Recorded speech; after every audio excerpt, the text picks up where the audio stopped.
Bonsoir, bienvenue à Sérimania pour cette rencontre exceptionnelle avec le président du jury, Chris Brancato. Je vais tout de suite saluer la présence des autres membres du jury qui sont là dans la salle, Maria Schrader, Maria Feldman, Pierre Lemaître. Merci de vos applaudissements.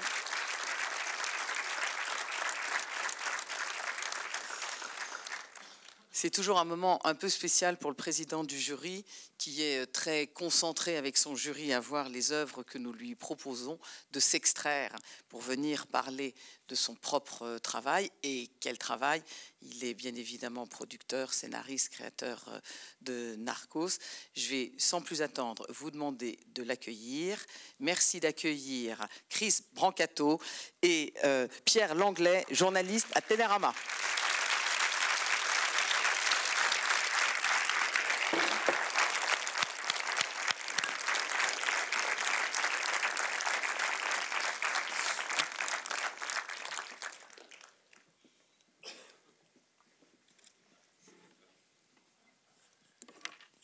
Bonsoir, à partir de à peu près tout de suite, nous allons parler en anglais, donc si vous avez besoin de la traduction, vous avez les casques.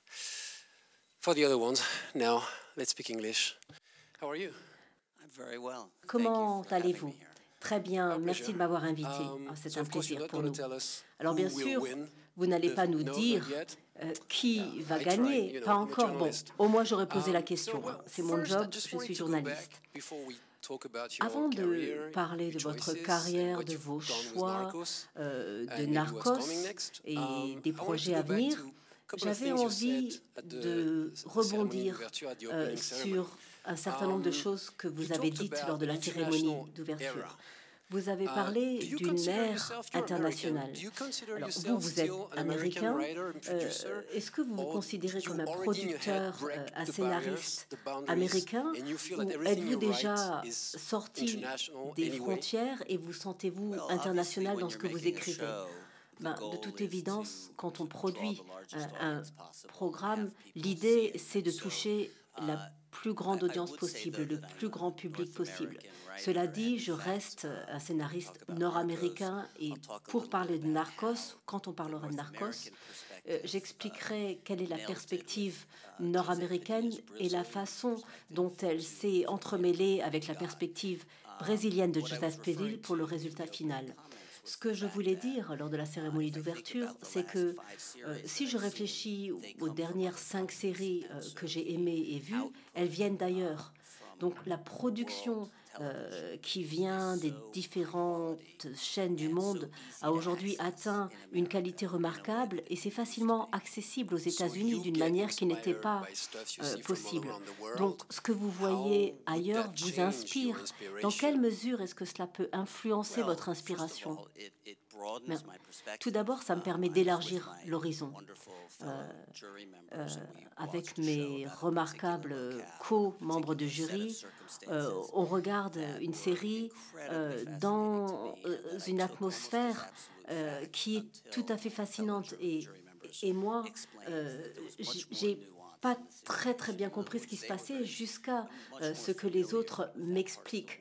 Donc finalement, tout ce qui est européen, il y a des choses qui m'échappent. Ces séries internationales sont une manière pour moi, une manière de sortir de mon carcan nord-américain, d'explorer une nouvelle manière de réfléchir. Donc c'est une leçon d'humilité quelque part, parce que ces 60 dernières années, les programmes américains dominaient le monde entier, y compris en Europe, alors qu'aujourd'hui, les origines sont beaucoup plus diversifiées, les séries viennent de partout. Et peut-être qu'aujourd'hui, les programmes américains sont encore très importants, mais ils ne sont peut-être plus l'alpha et l'oméga. Est-ce que ça vous fait réfléchir à votre place et à votre puissance, à votre image? Bon. La leçon d'humilité, on la retrouve partout quand on est scénariste ou producteur. Pierre est d'accord avec moi, je pense. Mais c'est vrai, vous avez raison. Je pense qu'il y a quelque chose qui s'est développé dans le système d'Hollywood, quelque chose de très étroit. Et aujourd'hui, on se rend compte, on a toujours su que le talent n'était pas nord-américain, il y a du talent partout. Mais ce qu'on voit aujourd'hui, c'est l'innovation, les séries à 10 ou 13 épisodes. Et je crois que la communauté internationale est très intéressée par ce style de narration et peut-être moins à l'aise avec les séries 10 épisodes, avec le format. Donc au fur et à mesure de l'appropriation de ce format par les scénaristes, je pense qu'on va voir des séries qui vont devenir meilleures. Avant de parler de vous, est-ce que vous avez vu des séries françaises? Et le cas échéant, diriez-vous que vous avez vu quelque chose qui vous a surpris? Est-ce que vous avez vu quelque chose où vous vous êtes dit « Ah ben, ça c'est peut-être le format français, ça c'est peut-être la manière française ». Parce que nous, on n'a pas ce recul sur les séries françaises. Vous en avez vu? Alors, il y en a une, vous allez peut-être me donner le nom. C'est sur 5 policiers, officiers de police, assez bruts de décoffrage. Braco, probablement. Et l'acteur Kelsey Grammer, qui interprétait Fraser, était très intéressé par Braco. Donc, il m'a fait regarder la série et j'en ai parlé avec lui pour essayer peut-être d'en faire un remake américain. C'était l'idée. J'ai trouvé que c'était vraiment bien. Et puis ensuite, on lui a proposé un rôle à Broadway, il a disparu et donc on n'a pas fait avancer le projet. C'est le Shield français, Braco. Alors, on va parler de vous maintenant, Chris. Alors, comment êtes-vous devenu scénariste, producteur? Parlez-nous de votre itinéraire jusqu'au moment où vous êtes mis à écrire. Eh bien, ma mère, qui est quelque part dans la salle, était écrivaine. Elle avait écrit des romans, donc moi je savais qu'on pouvait exercer le métier d'écrivain, que c'était un vrai métier. Et je m'étais toujours dit que j'allais écrire, sans doute écrivain, auteur de nouvelles. Et en sortant de l'université, personne n'est venu me proposer de rédiger des livres, des articles de journaux. Donc j'ai un petit peu butiné à droite à gauche, comme le font beaucoup de jeunes. Et l'un des livres de ma mère avait été adapté en feuilleton. Et il y avait un manuel qui arrivait avec l'association des écrivains, The Writers Guild, et elle a intégré cette association. Et donc, moi, j'ai feuilleté ce manuel alors que j'étais totalement fauchée, que j'habitais dans un tout petit studio. Donc, j'ai feuilleté ce manuel et je me suis rendu compte de ce qu'était le salaire minimum pour un épisode de feuilleton. Et j'ai regardé le salaire minimum pour un scénariste et à l'instant, je savais ce que je voulais faire. Mais bon, je veux dire par là que les raisons qui m'ont poussée à devenir scénariste, elles étaient alimentaires, purement alimentaires pour commencer. Et ça a l'air moche à dire, mais bon, parler d'une attraction ou d'une attirance pour l'art, c'est quelque chose qui est venu plus tard. Et le fait d'avoir eu au départ cette approche mercenaire ou alimentaire, ça m'a permis, après quelques années, de comprendre que c'était pas ça le cœur du métier. C'était pas à New York que ça se passait. J'ai compris qu'il fallait que je rejoigne Los Angeles.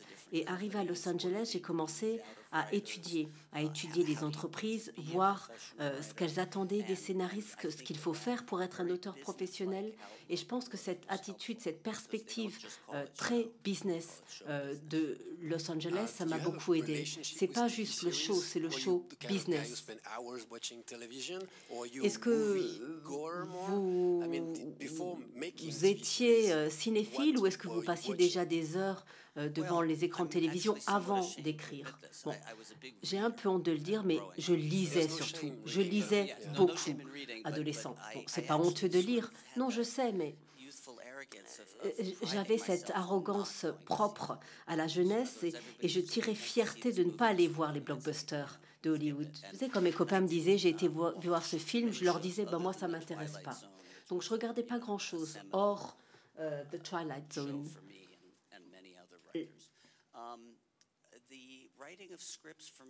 L'écriture de scénarios, c'est arrivé, comme je l'ai dit,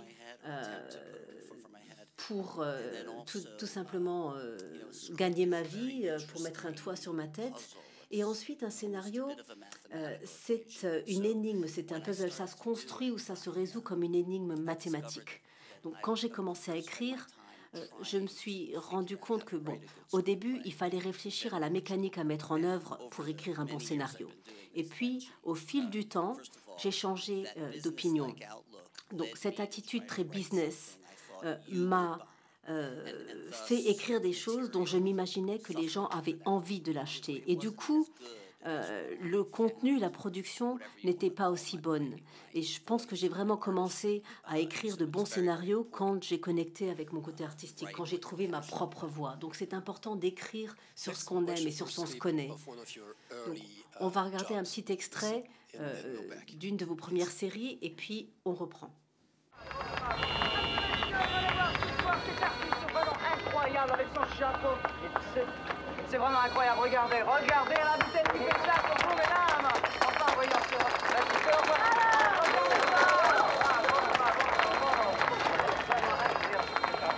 Et qu'est-ce que tu vas nous faire voir maintenant là? Oh là, regardez-moi ça, c'est de vite. Mais pas ton bras, je t'ai dit là. Ah oui,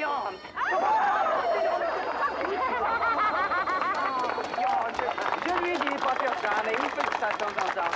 Merci, merci beaucoup. Et pour ma femme, merci. C'est tout? Et mes 17 enfants alors? Ah, vous ne me croyez pas? Je ne sais pas, vous me dites. Venez chez moi et voyez pour vous-même.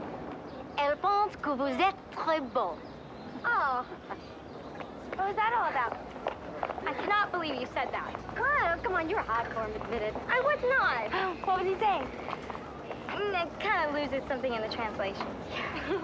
Alors, à quelle heure nous retrouvons-nous ce soir? English, please. Français, s'il vous plaît. Il faut que nous pratiquions. Why do you guys have to speak French all the time? Well, it is the best way to learn, Donna. Yeah, right. I'm so happy that you started at the pinnacle of my career. Ça me fait vraiment plaisir que vous ayez commencé avec le résultat le plus brillant de ma carrière. Bon, c'est une coïncidence en fait, parce que si j'en crois à IMDb, c'est l'épisode 3 saison 2 de Six Volleyball, et je pense que vous aviez écrit 2 épisodes avant, mais je pense que c'est la première fois que vous étiez le scénariste en chef. Oui, c'est vrai. Ce qui me fait rire dans cet extrait, ce qui m'amuse, c'est que la plupart du temps, bon, j'ai écrit beaucoup de séries. La plupart, vous n'en avez jamais entendu parler ou on a arrêté la diffusion très tôt. Ce que les gens connaissent, c'est essentiellement Narco. Sauf mes cousins, ados, qui étaient très heureux que j'ai fait 90210. Cet épisode-là, c'était particulièrement intéressant. J'avais un co-scénariste à l'époque, Ken Biller, qui aujourd'hui travaille sur Genius. C'est un très bon showrunner, c'est un très bon scénariste. Et on écrivait ensemble, on travaillait en binôme, on est encore amis. Mais on a fini par se battre et par débattre de chaque ligne du scénario. Et finalement, on faisait des concessions. Je lui disais, bon, tu acceptes ça, j'accepte ça. Et quand on arrivait au scénario, on se disait, bon, comme on s'est mis d'accord sur la moitié, je suis sûre qu'au moins la moitié est bonne. Et on a fini, on a mis fin de manière tout à fait amiable à notre coopération.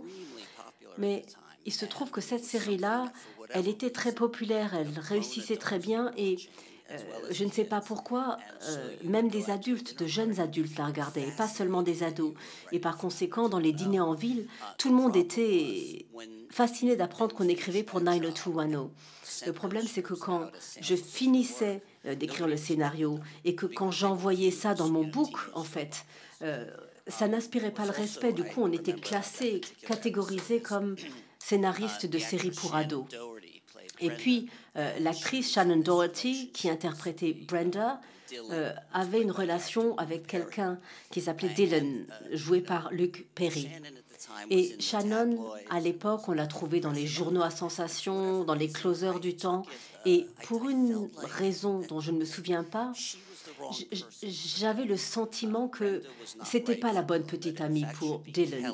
Brenda n'était pas la bonne petite amie. C'est Kelly qui aurait été la bonne petite amie pour Dylan. Donc, j'ai dit ça à Chuck Rosen, qui était le producteur exécutif, et je lui ai dit, voilà, il faut qu'on réussisse à mettre ensemble Dylan et Kelly. Je sais que c'est ce que veulent les fans. Les fans vont adorer cette idée. Et pour une raison ou une autre, en tant que jeune scénariste, j'ai réussi à convaincre le producteur. Donc, ça, c'est pas seulement l'épisode où les deux jeunes filles vont en France, mais c'est aussi l'épisode où Dylan embrasse Kelly sur la cabine de plage. Et ça, c'est un événement géant sur la scénario. Donc, je suis rentrée dans le bâtiment.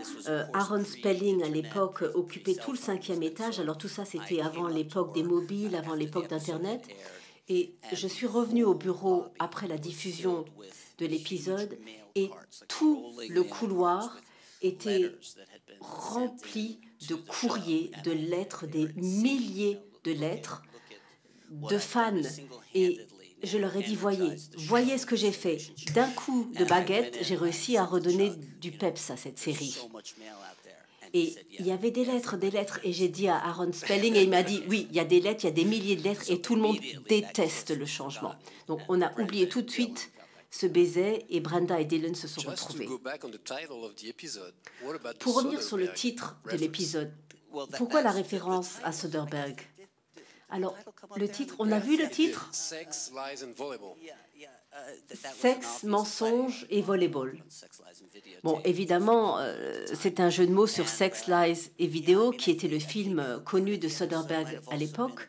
Mais je crois que l'épisode parlait également d'une jeune fille qu'appréciait Steve, le copain de Brandon, alors que cette jeune fille préférait Brandon. Donc il y avait ce jeu à trois, donc ça a été drôle d'inventer ce titre. Encore quelques questions sur 90210, Beverly Hills. Est-ce que vous avez appris des choses sur cette série qui vous ont été utiles pour Narco? Même, vous savez, tout ce que vous faites avant vous constitue. On en apprend toujours. Et cette série m'a appris un certain nombre de choses. M'a appris à être un scénariste professionnel, à finir un script dans les délais.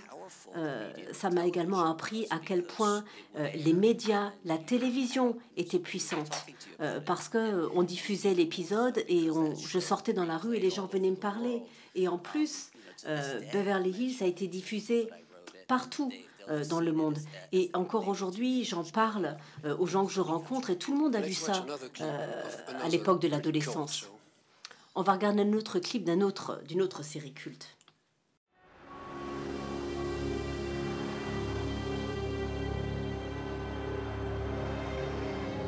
Death by hypovolemia, 75% blood loss. That's over 4 liters of blood. Could say the man was running on empty. The man's daughter, 8 years old, was away from his side for no more than 10 minutes.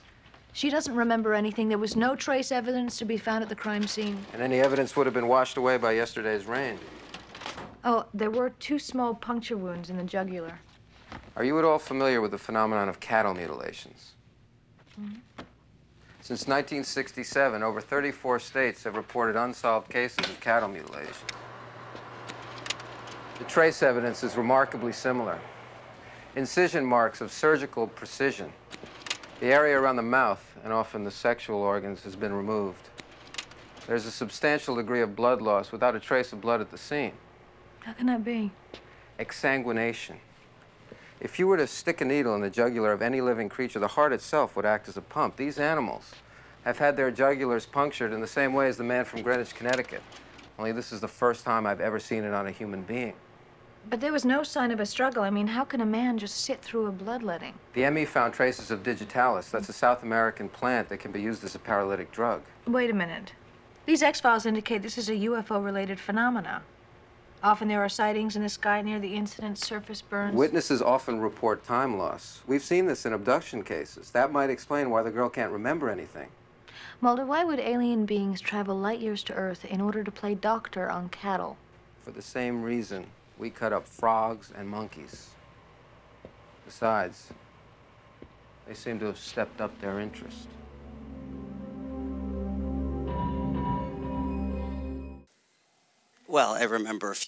Je me rappelle de certaines choses, effectivement. D'abord, ce qu'on essaie souvent de faire, j'ai été à un dîner avec David Duchovny, l'acteur et le directeur des acteurs. Et j'étais à côté de Chris Carter, qui était le créateur de la série.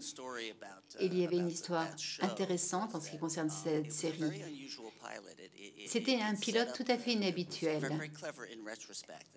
D'ailleurs, c'était intelligent de manière rétrospective. Ça, c'était la saison 1, épisode 7. C'était vraiment en amont. Et ce que Chris a fait, c'était de mettre un paradigme entre Mulder et Scully, qui était le sceptique, et Mulder était le croyant, si vous voulez. Et il y avait une série qui s'appelle The Night Stalker. C'était une histoire de détective qui chassait des monstres. Et ce qu'il a fait, c'est qu'il a fait une version un peu plus pratique, si vous voulez, et réelle. Et donc, David Duchovny avait travaillé pour plusieurs longs métrages et il avait besoin d'argent. Il a regardé différents types de pilotes qu'on lui offrait. Il a choisi le pilote pour lequel il était sûr de ne pas faire une série, de façon à faire de l'argent sur le dos du pilote et ensuite continuer sa carrière de cinéma. Et on sait ce qui s'est passé. Et à ce dîner, Chris Carter a dit « Ah, vous savez, vous devriez peut-être écrire un scénario pour la série. » Et j'ai dit « Ça serait super. » Et nous avons été au bureau de Chris. Et voilà, tout d'abord, on a essayé... À l'époque, vous savez, on recherchait des locaux pour les épisodes. Assez saisissant. Et donc, il y avait un cinéma basé sur un livre qui s'appelle The Boy in the Movie. C'était une plantation dans l'ensemble du pays et un peu bizarroïde. Et on a repris cette idée de cet épisode. On s'est dit qu'il y avait des jumeaux qui étaient fabriqués dans un laboratoire sur la base d'une expérience génétique avec un QI très important, mais aussi un peu psychotique. Et Chris a dit oui, j'aime bien cette idée finalement. Un meurtre sur chaque côte à 1 minute de distance de Californie et de Connecticut. Mais Chris a dit, mais je veux exit donation. Et on ne savait pas ce qu'il voulait dire. Il disait, c'est qu'on veut du sang, tout le sang qui sort de votre corps. Donc, en fait, il fallait que ça soit exsangue, si vous voulez. Il fallait qu'on applique ce concept de corps exsangue à cette idée à cette idée qu'on avait. Et puis vous êtes passé à votre première série, Wave, en 1998, First Wave. Eh bien, en fait, il y avait Twilight Zone, mais il y avait des séries anthologiques telles que où vous écrivez un petit morceau chaque semaine et vous essayez d'explorer un thème différent. First Wave, c'était une chance pour moi de créer ma propre série avec la société de Francis Coppola. Et j'essayais d'imaginer ce que vous pourriez acheter. C'est-à-dire, en fait, je me disais, et j'étais fascinée par le fait que chaque film où on voit des aliens, ces aliens détruisent tout. Et à la dernière minute, il y a quand même un être humain qui arrive à sauver la situation. Et donc, je me suis dit, si les aliens n'étaient pas sûrs de gagner, qu'est-ce qui se passerait à ce moment-là? Et s'ils venaient sur la Terre et s'ils se déguisaient en être humain et faisaient une série d'expériences pour voir si les êtres humains pouvaient être vaincus. Et dans chaque épisode, on aurait ces aliens qui exploreraient ce qu'est un être humain, leur désir de jeunesse, etc.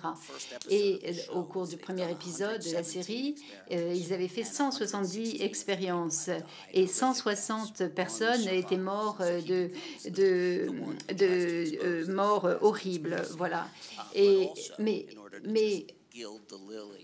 pour couronner le tout, Tout ça, c'était prophétisé par Nostradamus. Et chaque épisode commençait par une citation de Nostradamus, que j'avais complètement inventée, évidemment, qui prédisait l'événement, et il va falloir effectivement deviner ce qui allait se passer au cours de l'épisode. Vous avez écrit La Mutante 2, c'est un film. Est-ce que c'était difficile de passer de la télévision au cinéma? On dit toujours qu'une fois que vous êtes d'un côté, c'est difficile de passer de l'autre côté, de l'autre bord. Dans les années 90, vous savez, tous les gens d'Hollywood voulaient écrire ou des scénarios pour le cinéma. La qualité de la télévision, à l'exception de quelques séries tout à fait particulières, était moins bonne. Et donc, beaucoup essayaient d'aller au cinéma. Et les séries, dans les séries, on ne pouvait pas offenser les gens. Il fallait toujours avoir des personnages toujours plaisants, etc. Mais en même temps, moi, j'étais mercenaire, comme je vous l'ai dit. Je voulais avoir de l'argent, je voulais gagner ma vie. Et c'était plus facile de gagner sa vie par la télévision, parce que les monstres, il y a toujours besoin de monstres à la télévision et donc de scénaristes.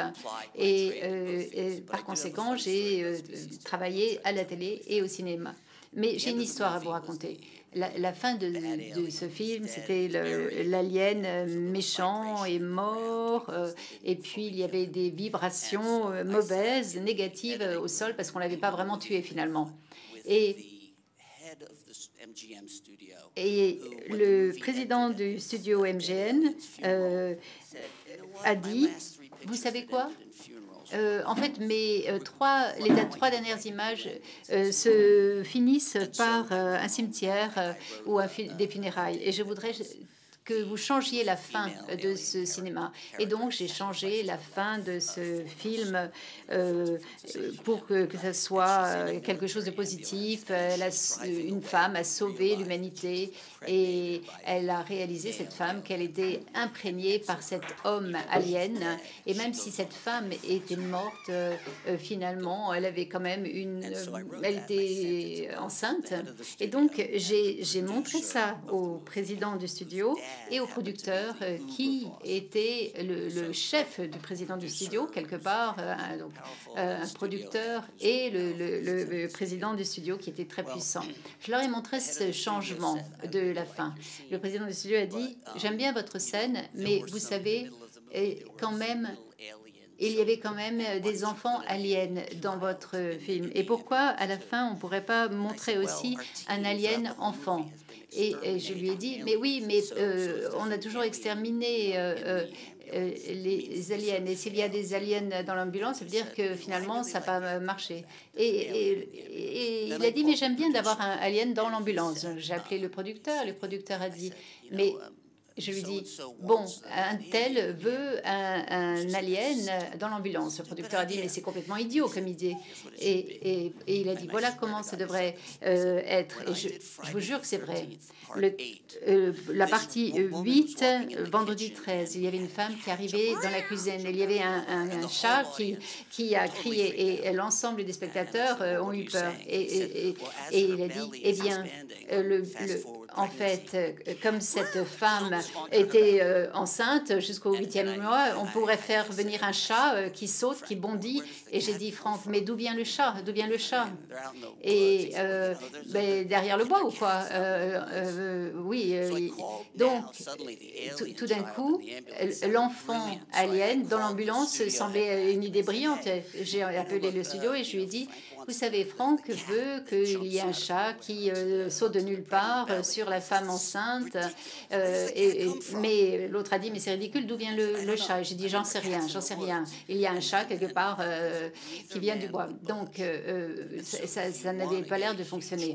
Et si, en fait, moi, je suis le scénariste, et donc, si vous voulez regarder la dernière scène, vous allez pouvoir vraiment rire à mes dépens, parce qu'on se demande vraiment ce que fait ce chat avec un enfant alien dans l'ambulance, et c'est ça. C'était le désir de ces deux personnes qui voulaient modifier la fin du scénario.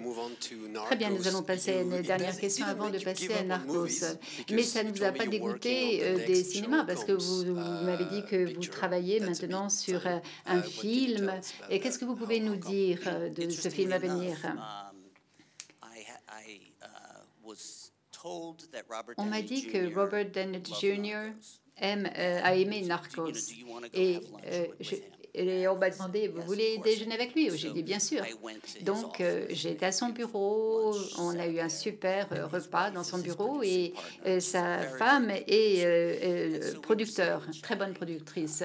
Et donc, on parlait des enfants, on déjeunait ensemble, et j'ai dit, après le déjeuner, on devrait travailler ensemble sur quelque chose. J'ai trouvé un livre, je leur ai envoyé, ça a pris des mois pour eux, puisqu'ils sont très occupés de lire ce livre. Et donc, un mois plus tard, j'ai eu un email de Suzanne, sa femme, qui disait hey, est-ce que vous voulez une série, un scénario? Et j'ai dit oui. Et finalement, c'était un scénario très difficile pour moi à faire. Pourquoi? Parce qu'il faut saisir le ton nécessaire de Sherlock. Il faut... et c'est très difficile, en fait. Donc, c'était une série sur Sherlock Holmes. Et moi, j'aime beaucoup la série de Sherlock Holmes de la BBC. En fait, c'est la meilleure version que j'ai jamais vue filmée. Mais là, on m'avait demandé de faire donc une série sur Sherlock Holmes, et j'ai dit oui. Et en fait, la télévision évolue beaucoup plus rapidement que le cinéma. Le cinéma, c'est plutôt une évolution extrêmement lente. Hein. Alors donc, voilà, on travaille là-dessus. Il faut que Robert et June arrivent à avoir des calendriers, des agendas communs, mais on avance.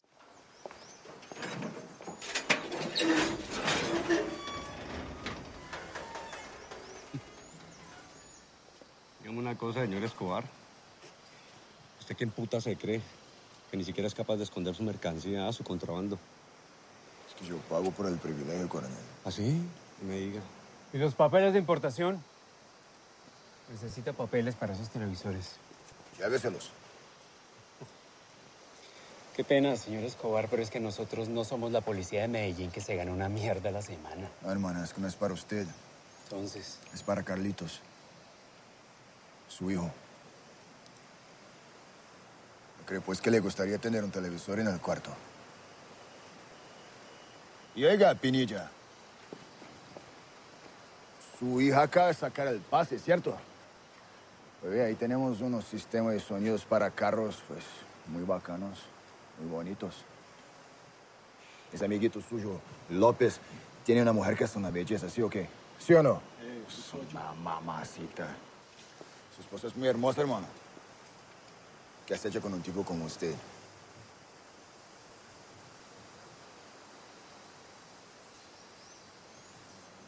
Pues creo que se merece unas ollitas, ¿no? ¿Qué tal si le manda a los muchachos con unos regalitos?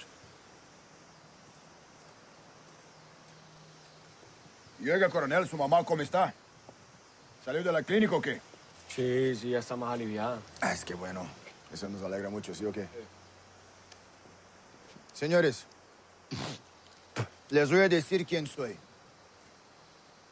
Yo soy Pablo Emilio Escobar Gaviria.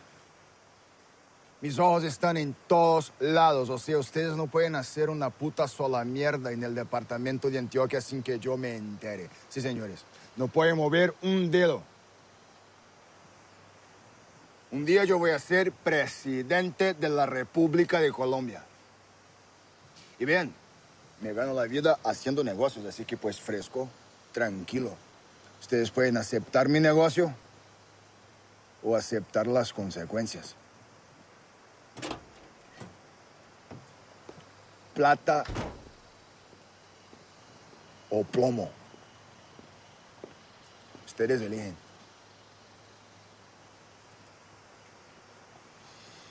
Venos. Listo, pues. ¿Sargento? Sí. Vamos a dejar pasarlos. Los camiones. Déjenlos pasar.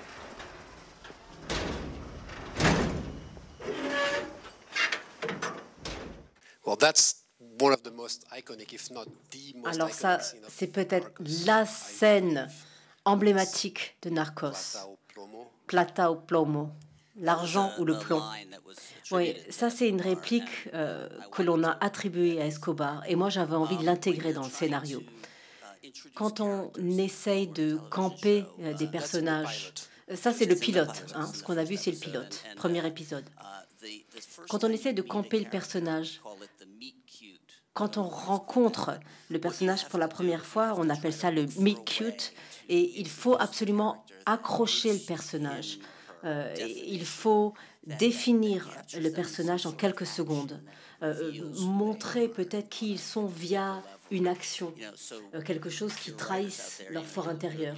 S'il y a des scénaristes dans la salle, ils comprendront. On essaye de présenter le personnage d'une manière qui n'est pas habituelle, qui n'est pas triviale.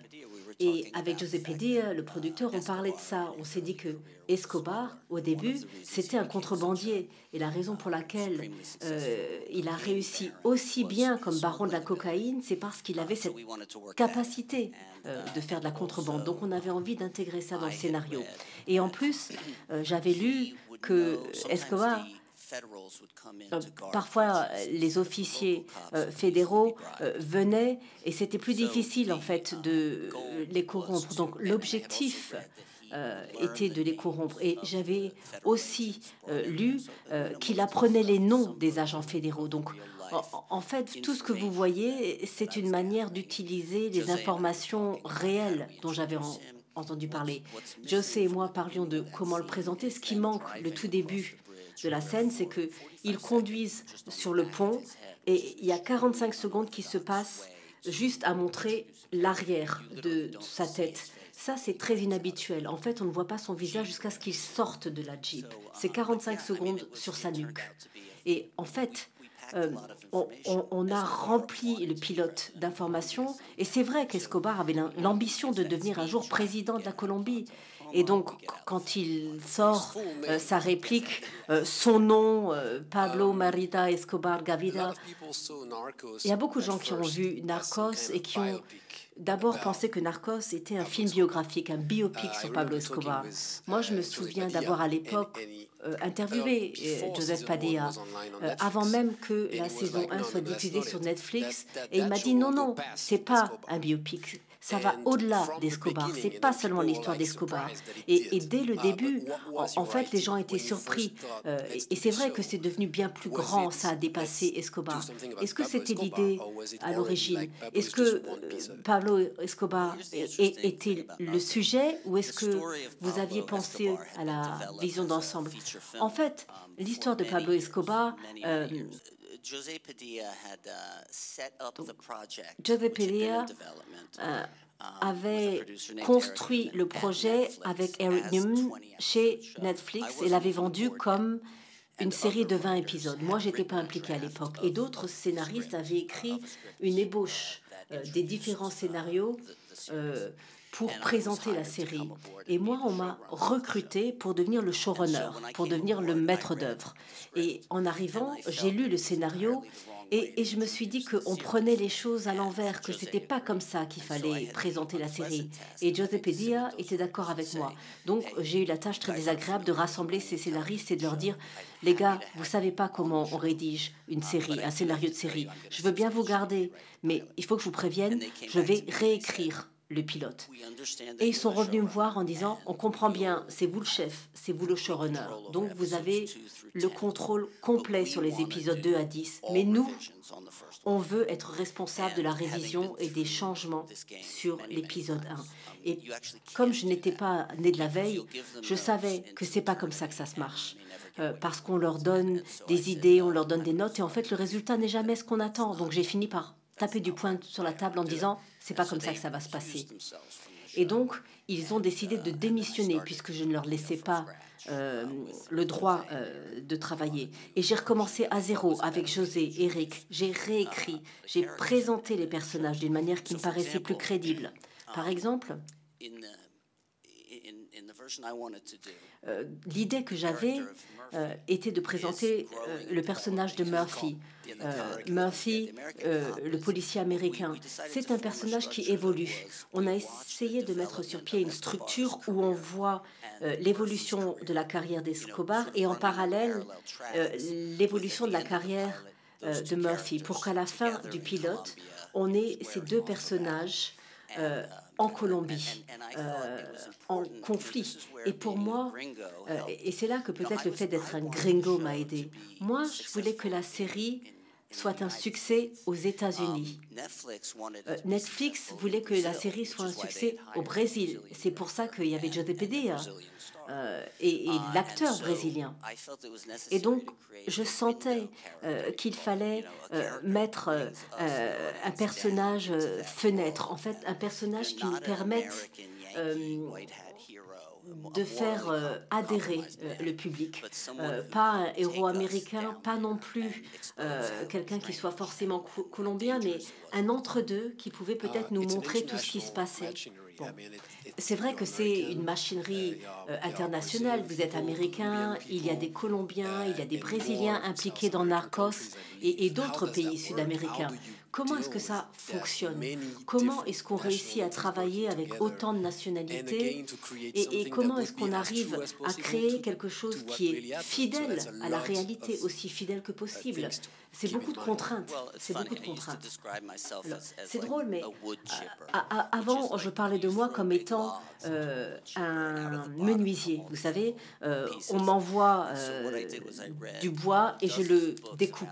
Et donc, j'ai lu des dizaines de livres sur Escobar, sur la politique américaine via la Colombie, le trafic des stupéfiants. J'ai lu tout ce que j'ai pu trouver. J'ai interviewé toutes ces personnes qui étaient soit travaillaient pour les trafiquants en tant que gardiens, en tant qu'avocats. J'ai interviewé l'ancien président de la Colombie, toutes sortes de gens pour réunir des informations. Et tout ça, ça a ensuite cogité dans ma tête. Et c'est la série qui en est sortie, c'est le produit final. On en parlait au déjeuner. Il y a une histoire, une anecdote assez drôle. Je prenais un verre avec un ami mexicain qui est un cinématographe mexicain et je lui disais, voilà, on va faire cette série formidable, on a des acteurs qui viennent de partout, de Colombie, on a fait venir le meilleur acteur du Pérou, le meilleur acteur du Chili, le producteur est brésilien, et il m'a dit, mais vous allez faire quoi pour les accents? Et je lui ai dit, mais qu'est-ce que vous voulez dire? Ils parlent tous espagnol. Et il m'a fait comprendre très vite que finalement, l'espagnol de Colombie et l'espagnol du Pérou n'est pas le même. C'est comme de demander à un Texan d'interpréter un policier de Brooklyn. Et ça, forcément, c'était un problème. Il y a beaucoup de spectateurs en Amérique latine qui n'aimaient pas l'accent de Faulkner Moore. Mais c'est un super acteur. Il est... Parce qu'il est brésilien, donc sa langue c'est le portugais, pas l'espagnol. En fait, l'acteur s'est vraiment impliqué dans le rôle. Il s'est rendu en Colombie, il a appris le pays, il a beaucoup grossi. Et est-ce que vous êtes aussi allé vous installer en Colombie pour avoir ce phénomène d'immersion, ou est-ce que vous avez travaillé à LA et qu'ensuite vous allez en Colombie? Bon, moi, j'ai autant souffert que lui, ça je peux vous le garantir.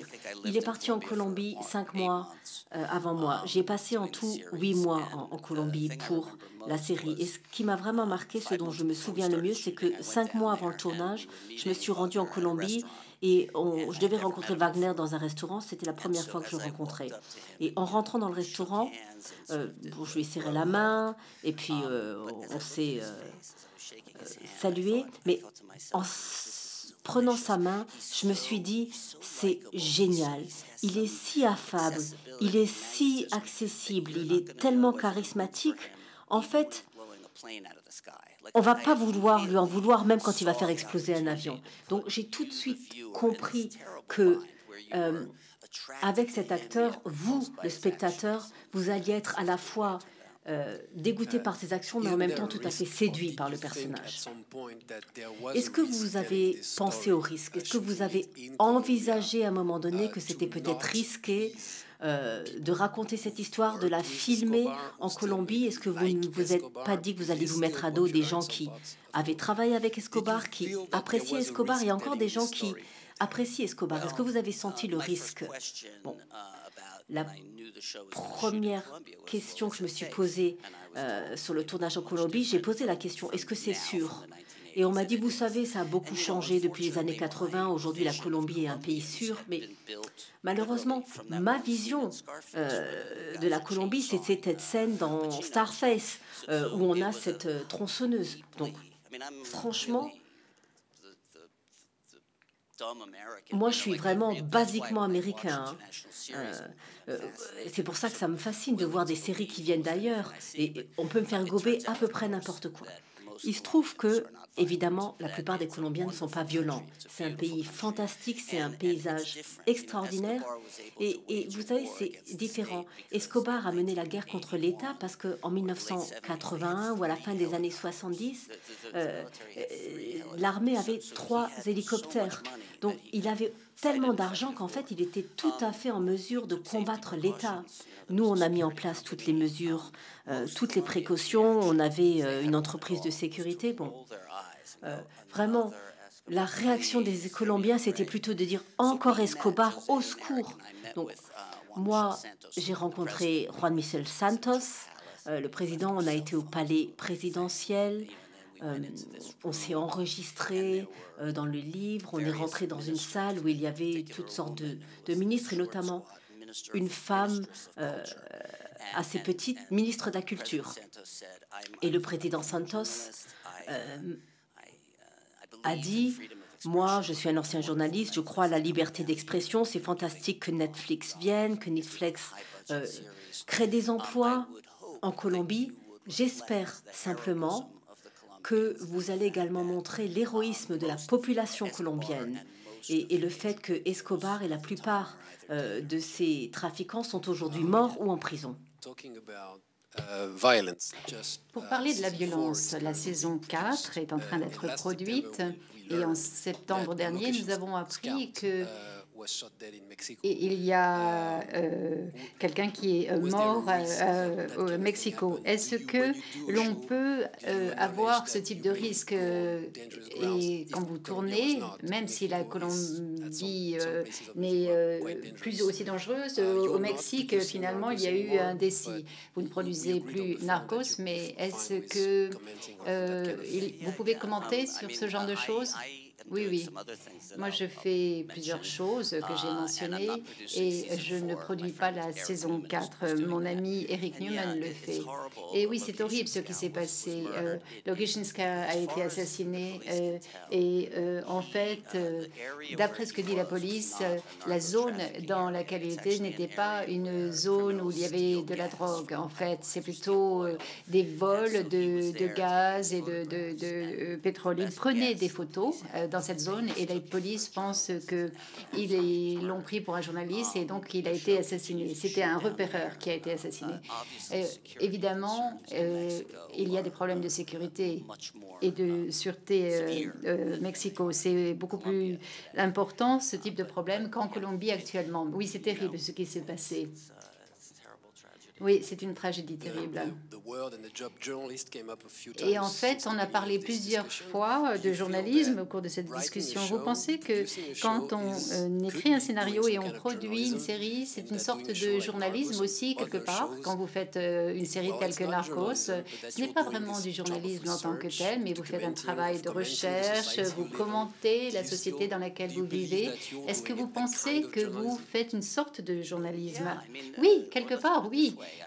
Ou alors je formulerai cela comme si, au cours de la discussion qu'on a pu avoir sur le business, c'est un business qui est rémunérateur, je vais faire ce business grâce à cela et tout. Et puis, au fil des années, j'ai compris ce que je faisais bien. Il y a pas mal de choses que je ne fais pas bien en tant que scénariste, mais il y a des choses que je fais bien. Et ce que je fais bien, c'est les drames historiques, si vous voulez, basés sur des recherches et sur les incidents ou les événements de la vie réelle, sur des gens qui ont existé. Donc, effectivement, je fais un travail de recherche. C'est comme les journalistes et qui font leur travail d'ailleurs parfois au sacrifice de leur vie. Et j'ai eu pas mal de formations, d'entraînement, de recherche pour essayer de voir comment présenter cela à des spectateurs en écrivant un script et un scénario cohérent, basé sur beaucoup de recherches. En fait, si je lis et je me dis « Oh là là, c'est super », et si je le mets dans un scénario, vous allez peut-être penser que c'est cool aussi. Voilà, donc, et oui, c'est comme ça que je fais. On va regarder un dernier extrait de Narcos. Okay, here we go again. Let me break it down for you. 4,000 soldiers. A 250-man team of Colombia's elite forces. Tens of thousands of rounds fired. 7 dogs. And 4 fucking helicopters. Pablo Escobar was surrounded in the middle of fucking nowhere. There was no way he was getting out of this one. Right? Oye, Jiménez, ¿será que lo mataron de las fuerzas especiales o qué? Si es que se puede matar a ese hombre.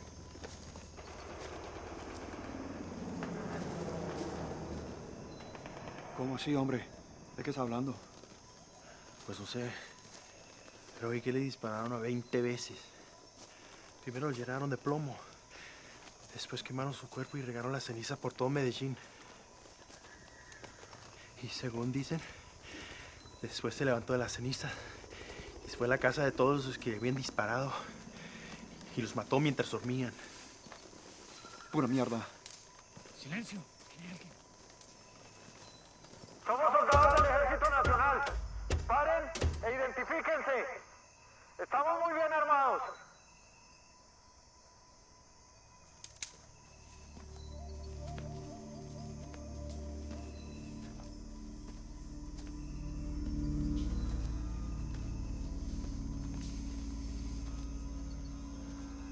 Señor Escobar, lo siento, pero tenemos órdenes de no dejarlo pasar.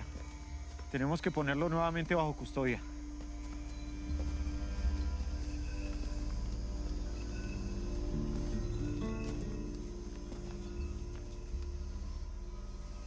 Qué pena con usted, mijo. Desafortunadamente, yo no puedo permitir eso.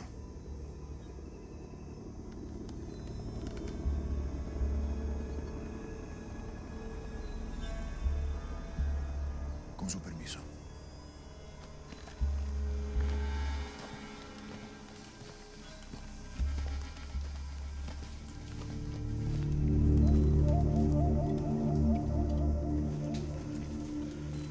Ni una palabra de esto a nadie, ¿entendido? Ça, c'est la première scène de la saison 2. Ça s'est passé comme cela. On lui a donné des conditions du genre « vous devez construire votre propre prison ». Et puis il a décidé de s'échapper de cette prison parce qu'il a tué dans la prison 2 de ses lieutenants. Et donc le gouvernement s'est rendu compte qu'il fallait le mettre dans une prison encore plus sûre, si vous voulez. Et puis il a rencontré des soldats qui l'ont laissé passer.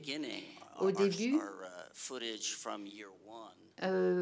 à partir de la première année, quand on a tourné le raid sur la prison, épisode 10, ça c'était bien parce que il y avait des collines de Bogota et on a trouvé une structure qui était bien et qui ressemblait vraiment là où était la prison. Et on a pu organiser un grand raid et c'était amusant.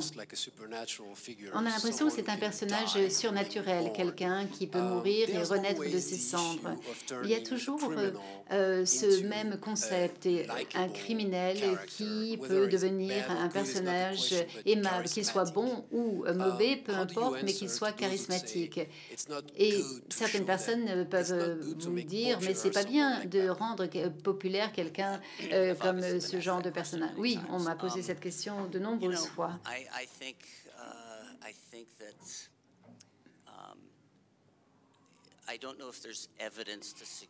Je ne sais pas s'il y a des preuves derrière cela, mais en tout cas, je ne pense pas que ça incite vraiment de faire de la drogue ou de...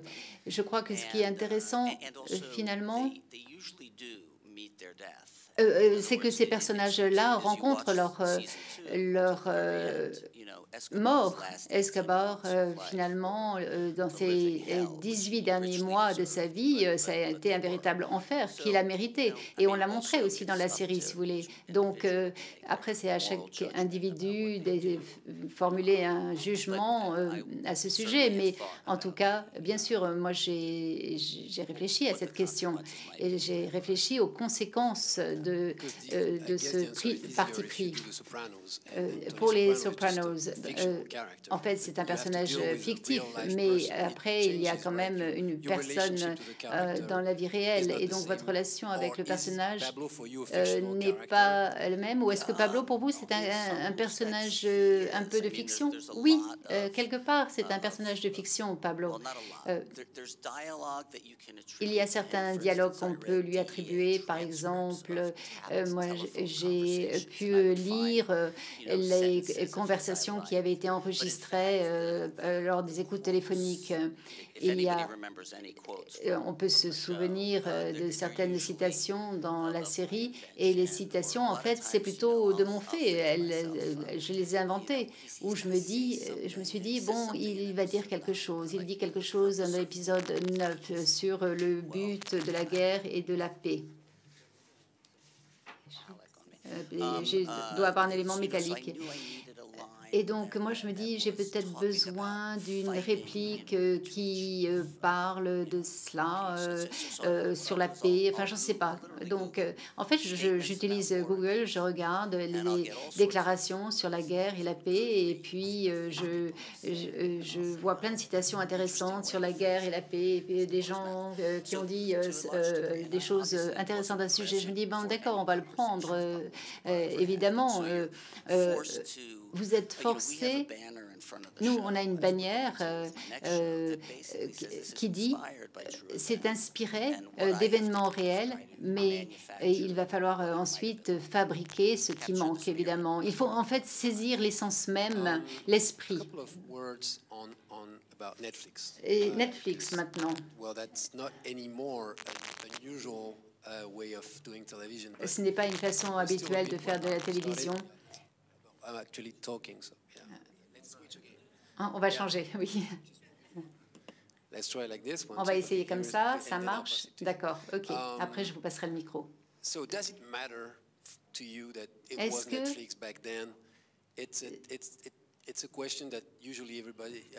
Est-ce que ça vous a posé un problème que ce soit Netflix? Est-ce que c'était plus difficile pour vous? Est-ce que ça a modifié la façon pour vous de travailler parce que c'était Netflix?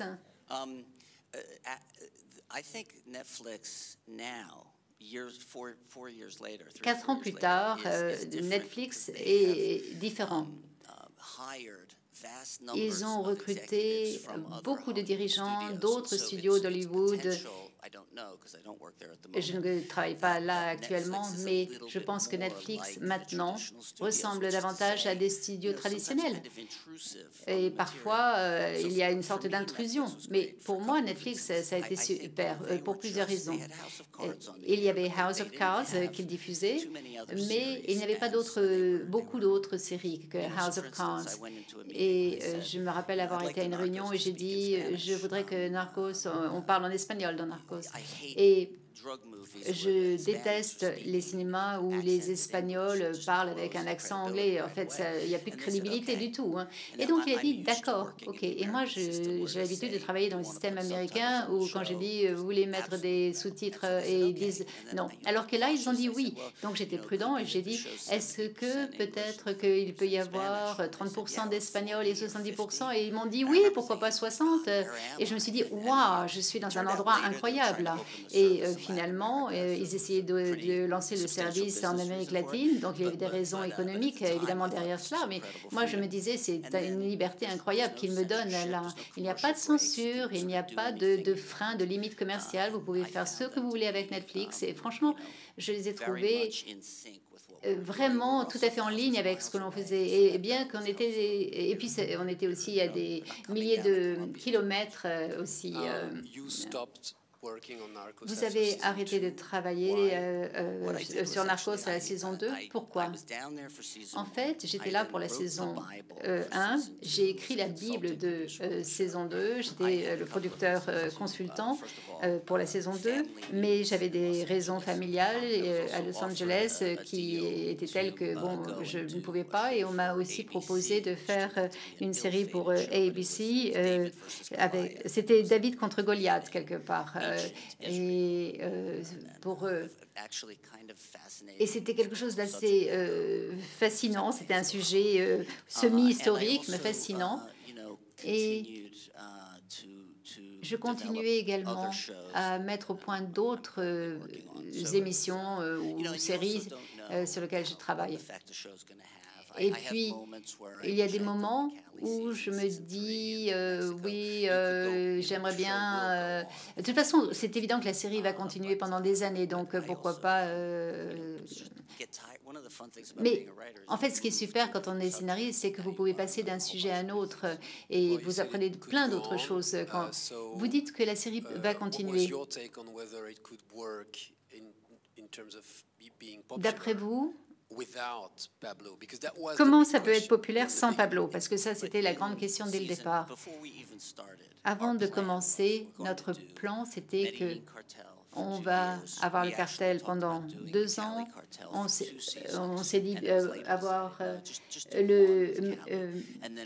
avoir le cartel Medellin, et puis après on ira au Mexicain avec les IDAS et puis d'autres cartels. D'accord, il y a plein de cartels, hein, c'est sans fin. Il y a toujours d'autres cartels. Et dès le départ, je me suis dit, si ce réalisateur peut faire cela d'abord, eh bien, je pense que la série va pouvoir continuer pendant des années et des années. Votre nouveau projet s'appelle Le Parrain d'Harlem, Les Seigneurs d'Harlem, c'est-à-dire une préquelle à American Gangster. Vous parlez de Bumpy Johnson, qui est le gangster des années 50, et c'est en fait quelque chose qu'on retrouve déjà dans Le Seigneur de Harlem. Donc il semble que ce caractère, ce personnage de Bumpy Johnson vous fascine, ce gangster des années 50. Pourquoi? C'est un ami qui m'a parlé de Bumpy Johnson. Et sa carrière criminelle s'étale des années 30 à la fin des années 60. Et il avait envie d'écrire un film, un scénario. C'est un copain d'université. Et je lui ai dit non. Je lui ai dit non pendant 8 ans. Et puis finalement, il a réussi à me surprendre, à me cueillir dans un moment un passage dépressif où j'avais aucune autre idée. Il m'a montré le résultat de ses recherches et je me suis dit, j'ai trouvé un article où j'ai vraiment vu un point de départ, à savoir Bumpy qui se bat contre la mafia italienne pour le contrôle du loto illégal. Donc Max Fishburne s'est impliqué. C'est un gangster afro-américain? Oui, oui, oui. Afro-américain, Bumpy Johnson. Donc du coup, la série est très populaire auprès des Afro-américains. Puis, quelque temps après, c'est le mari de l'agent de Forest Whitaker qui m'appelle et qui me dit « J'ai des droits sur l'histoire de Bumpy Johnson dans les années 60. » Et je lui dis « Moi, j'ai déjà parlé du personnage, je crois pas, j'ai pas envie. » Et puis, il a demandé à un de mes amis, il m'a demandé est-ce qu'un de mes amis voudrait l'écrire, et je lui ai dit oui. Bon, pour faire court, mon ami a commencé à écrire le scénario, et puis je me suis libérée, on a décidé de travailler ensemble sur le scénario. Mais ce qui est vraiment important, on vit dans un monde où, aux États-Unis, il y a 500 chaînes de télévision. Ce qu'il faut faire, c'est trouver un angle unique. Par exemple, pourquoi est-ce que Narcos a capté l'attention du public? Mais parce que le tournage a été fait en Colombie, parce que c'est moitié-moitié colombien-espagnol. C'est très différent, ça. c'est très différent des autres séries. Donc pour Bumpy Johnson, j'ai commencé à faire de la recherche et je me suis rendu compte que Bumpy Johnson connaissait très bien Malcolm X. Et donc l'histoire est devenue intéressante. Cette collusion entre le mouvement des droits civiques et le monde des gangsters. Et puis, en continuant mes recherches, je me suis rendu compte qu'il y avait vraiment des liens très importants entre les droits civiques et le monde des gangsters. Et j'ai vu que les personnages étaient fantastiques. Il y a une autre guerre des gangs qui se tenait entre les Afro-Américains et les Italiens. Donc, ce que j'ai fait, c'est qu'en fait, j'ai présenté cette série comme un film sur les gangsters, mais en fait, ça parle de la crise de l'opium. On parle également d'un pays qui était divisé politiquement de par le passé comme il est aujourd'hui. Donc, ça se rattrape, ça se raccroche à des questions contemporaines. Alors maintenant, mon atout en ces temps de Trumpisme, est-ce que c'est une série politique? Est-ce qu'elle va vous permettre de dire des choses sur l'état de l'Amérique aujourd'hui? Bon, j'ai dit à Laurence que je vais probablement être un meilleur président de jury que le président de mon pays ne l'est d'un pays. Mais bon, on vit des temps difficiles. Vous savez, chacun a droit à son opinion. Et je crois que les meilleurs scénarios, les meilleures histoires, il faut les trouver. Bon, la seule raison de faire une série basée dans le passé, c'est de lui permettre de faire un commentaire sur le présent. Sinon, c'est un gaspillage d'argent. Et également, le fait de situer l'action dans le passé, ça crée la distance nécessaire. Ça permet aux gens de ne pas se sentir accusés. Bien sûr, on a besoin de séries contemporaines, mais cette distance, ce prisme du passé permet une exploration et une analyse qui ne serait pas possible avec une série contemporaine. Alors évidemment, j'attends avec impatience de voir où tout cela va nous mener. Et de toute évidence, le mouvement des droits civiques a encore du travail à faire dans mon pays, la brutalité policière, etc. etc. Bon, j'en ai fini. Merci beaucoup, Chris.